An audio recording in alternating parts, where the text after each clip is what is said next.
POCSO కేసులో బండి భగీరథకు దాఖలు చేసిన ముందస్తు బెయిల్ పిటిషన్పై హైకోర్టు విచారణ జరిపింది. బాధితురాలి వయసు విషయంలో స్పష్టత లేదని, ఒక్కో సర్టిఫికెట్లో ఒక్కో రకమైన డేట్ ఆఫ్ బర్త్ ఉందని భగీరథ తరఫు లాయర్ నిరంజన్ రెడ్డి కోర్టుకు తెలిపారు. దీనిపై స్పందించిన హైకోర్టు పోలీసులు బాధితురాలి వయసుపై రేపు వెరిఫికేషన్ చేయాలని సూచించింది. మధ్యంతర బెయిల్పై శుక్రవారం తీర్పు వెల్లడిస్తామని తెలిపింది.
పోక్సో కేసులో బండి భగీరథ్ దాఖలు చేసిన ముందస్తు బెయిల్ పిటిషన్పై హైకోర్టు విచారణ జరిపింది. బాధితురాలి వయసు విషయంలో స్పష్టత లేదని, ఒక్కో సర్టిఫికెట్లో ఒక రకమైన డేట్ ఆఫ్ బర్త్ ఉందని భగీరథ్ తరఫు లాయర్ నిరంజన్ రెడ్డి కోర్టుకు తెలిపారు.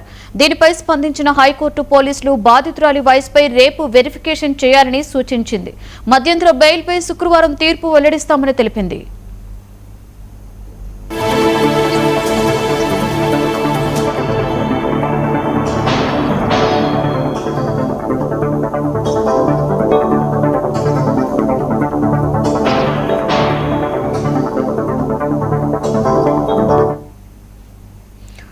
విశాఖ నగరంలోని రద్దీ ప్రాంతమైన ఎన్ఏడి కూడలి ఫ్లైఓవర్ అనుబంధ పనులపై ఎమ్మెల్యే గణబాబు